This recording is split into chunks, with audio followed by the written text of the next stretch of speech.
मुरलीधर की बांसुरी सुना रही है तान, घर से निकली राधिका छोड़ साज समान। मुख माखन लिपटा दिखे, गोपी पकड़े कान, बाल रूप में सज रहे कैसे श्री भगवान। ओम श्री कृष्णाय नमः। अपने कान्हा जी भी ना बचपन में बहुत शरारती थे।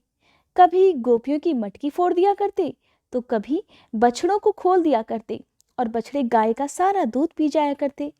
गोकुल की गोपियां चाहकर भी प्यारे से नटखट से कान्हा को डांट नहीं पाती थी, क्योंकि वो इतने नटखट थे कि उनकी शरारतों को देखकर उन्हें प्यार करने का, उन्हें दुलार करने का मन करता था। कान्हा जी की ऐसी ही लीलाओं में से कुछ लीलाएं थी माखन चोरी की। ये बात तो हम सभी जानते हैं कि नटखट से कन्हैया को माखन कितना पसंद था। मैया यशोदा उनको जो भी माखन देती थी, उससे तो उनका कभी पेट भरता ही नहीं था। इसलिए मैया जहां भी मक्खन छुपा कर रखती, कान्हा चुपके से गांव के बच्चों के साथ जाकर सारा माखन खा जाया करते। उधर मैया यशोदा बड़ी हैरान रहती, सोचती कि मैं तो रोज माखन जमा करती हूँ, लेकिन ये माखन मुझे रोज कम ही क्यों मिलता है। उन्हें तो पता ही नहीं था कि उनका नटखट लाला रोज माखन चुरा कर खा जाता है। अब ऐसा कई दिनों तक चलता रहा। जब मैया को कुछ भी समझ नहीं आया कि आखिर माखन चुरा कौन रहा है, तो उन्होंने एक दिन चुपके से माखन से भरे छोटे छोटे घड़ों को रस्सी के सहारे ऊपर टांग दिया, ये सोचकर कि अगर माखन ऊपर टंगा रहेगा तो माखन सुरक्षित रहेगा, कोई चोर उसे चुरा ही नहीं पाएगा। लेकिन भला कान्हा की नजर से कुछ छुपा है क्या? नटखट से कान्हा ने चुपके चुपके मैया को देख लिया कि कैसे उन्होंने माखन की मटकी रस्सी के सहारे टांग दी थी। मैया तो मटकी टांग कर चली गई। अब समस्या बड़ी भारी आ खड़ी हुई कि आखिर माखन की मटकी तक पहुंचा कैसे जाए, क्योंकि कान्हा बहुत छोटे थे। काफी सोचने के बाद उन्होंने अपने सभी गोप ग्वालों को इकट्ठा किया जो कि उन्हीं की उम्र के थे, और उनसे कहने लगे कि चलो सभी एक घेरा बना लो और उसके ऊपर चढ़कर मक्खन निकाला जाएगा। इस तरह से उनके सारे दोस्त भी उन्हीं की तरह माखन चोर थे। कन्हैया ने उनको भी अपने जैसा बना लिया था।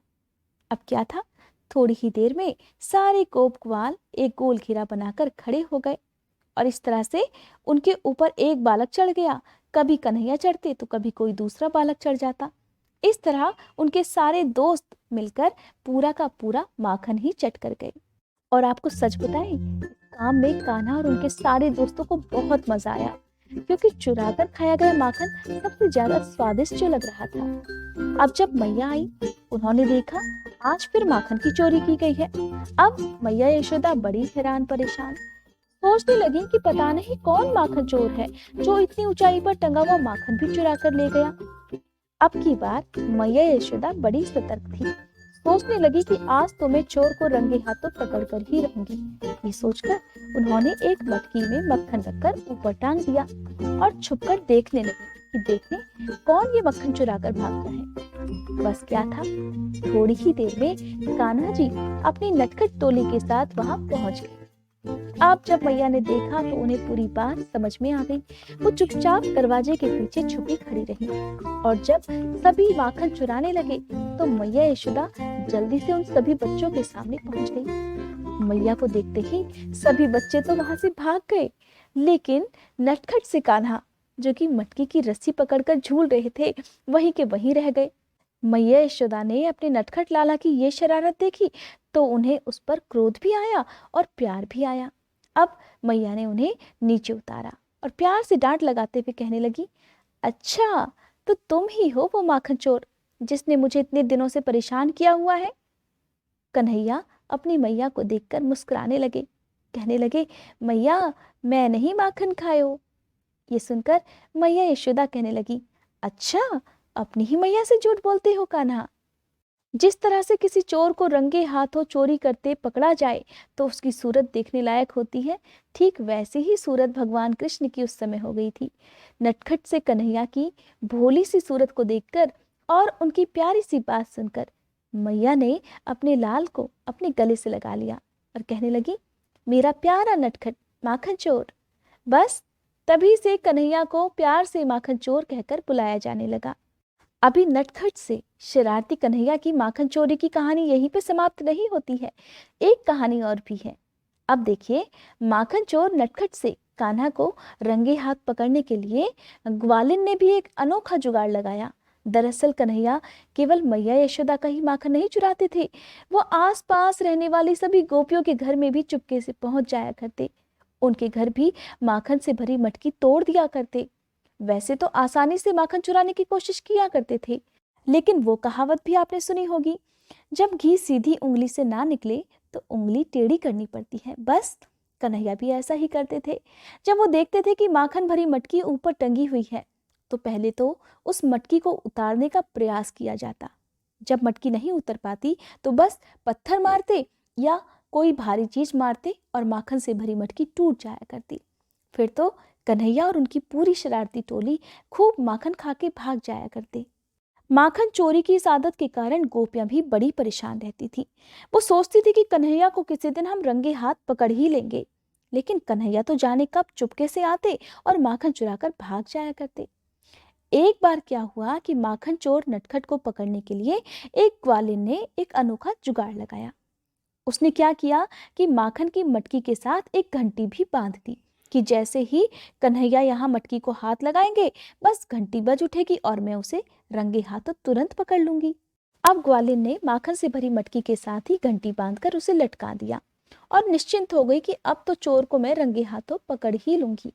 उधर अवसर पाकर नटखट कान्हा हमेशा की तरह ग्वालिन के घर में चुपचाप घुस गए, ये सोचकर कि किसी को उनके पांव की भनक तक ना लगे। ये बात तो सभी जानते हैं कि जब चोर चोरी करने आता है तो दबे पांव चुपके से आता है ताकि उसकी आहट तक किसी को ना लगे। बस इसी तरह से कन्हैया और उनकी शरारती टोली चुपचाप घर में घुस गए। अब कन्हैया के एक मित्र की नजर तुरंत घंटी पर पड़ गई। उन्होंने अपने दोस्त को कान्हा को संकेत कर दिया। कान्हा ने जब ये देखा तो सभी को निश्चिंत रहने का संकेत करते हुए घंटी से फुसफुसाते हुए कहने लगे, देखो घंटी, हम माखन चुराएंगे और तुम बिल्कुल मत बचना। अब घंटी भी बड़ी आज्ञाकारी थी, कन्हैया को प्रेम करती थी। कहते हैं कि द्वापर युग के समय हर जीव जंतु को, हर निर्जीव वस्तु को भी बोलने का वरदान प्राप्त था। घंटी कहने लगी, जैसी आज्ञा प्रभु, मैं बिल्कुल नहीं बचूंगी, तुम चुपचाप माखन चुराओ। अब कन्हैया ने खूब माखन चुराया, अपने सखाओं को खिलाया, लेकिन घंटी बिल्कुल नहीं बची। इतना ही नहीं, खुद तो माखन खाया, आसपास रहने वाले बंदरों को भी माखन खिलाया, लेकिन घंटी थी कि बिल्कुल बजी नहीं। सारा का सारा माखन खत्म हो चुका था, लेकिन जैसे ही कन्हैया ने माखन से भरा हाथ अपने मुंह में डाला तभी तुरंत घंटी बज उठी। घंटी की आवाज सुनकर ग्वालिन दौड़ी दौड़ी घर के अंदर आई। अब जैसे ही ग्वालिन घर के अंदर आई तो अंदर जो शरारती टोली माखन चुरा रही थी उनमें सब में भगदड़ मच गई। सारे के सारे वहां से भाग गए, लेकिन कान्हा पकड़ में आ गए। जैसे ही कान्हा को ग्वालिन ने पकड़ा तो कान्हा कहने लगे, अरे ठहर जाओ जरा, तुम्हें जो सजा देनी है वो मुझे दे दो, लेकिन पहले जरा मैं इस घंटी से तो निपट लूं। क्यों री घंटी, तो क्यों बजी? मैंने मना किया था ना कि जब तक हम माखन ना चुरा लें और यहाँ से भाग ना जाए बिल्कुल नहीं बजना। तो घंटी जो थी वो क्षमा मांगती हुई कहने लगी, हे प्रभु, आपके सखाओं ने माखन खाया, मैं नहीं बजी। आपने बंदरों को भी खूब माखन खिलाया, मैं तब भी नहीं बजी। लेकिन जैसे ही आपने माखन खाया तब तो मुझे बजना ही था ना, मुझे आदत पड़ी हुई है प्रभु। मंदिर में जब पुजारी भगवान को भोग लगाते हैं तब मंदिर की घंटियां भी तो बजाते हैं ना, बस यही मेरी आदत थी और इसलिए जैसे ही आपने माखन खाया मैं अपनी आदत के अनुसार बज उठी और बज उठी। लेकिन ये मूक संवाद हो रहा था कन्हैया जी और घंटी के बीच में, जिसके बारे में ग्वालिन को पता ही नहीं था। केवल भगवान ही हर निर्जीव वस्तुओं की आवाज सुन सकते थे। थोड़ी ही देर में ग्वालिन कन्हैया को पकड़कर मैया यशोदा के पास ले गई और जाकर खूब शिकायत लगाई। लेकिन मैया के सामने जाते ही नटखट कान्हा भोली सी मासूम सी सूरत बनाकर खड़े हो गए, जिसे देखकर मैया उन्हें डांटना ही भूल गई और थोड़ी ही देर में ग्वालिन भी मुस्कुराकर मैया का साथ देने लगी। ये थी माखन चोर कन्हैया जी की कहानी। आज की कहानी आपको कैसी लगी कमेंट बॉक्स में मुझे ज़रूर बताइएगा। इसके साथ ही आप सभी से अनुरोध है कि अगर आपने अभी तक मेरे चैनल पर मार्गशीर्ष मास की भगवान कृष्ण की कहानियाँ नहीं सुनी हैं तो एक बार फिर से आप इन कहानियों को ज़रूर सुनिएगा। इसके साथ ही आप मेरे चैनल पर एकादशी व्रत की संपूर्ण कथाएं भी सुन सकते हैं।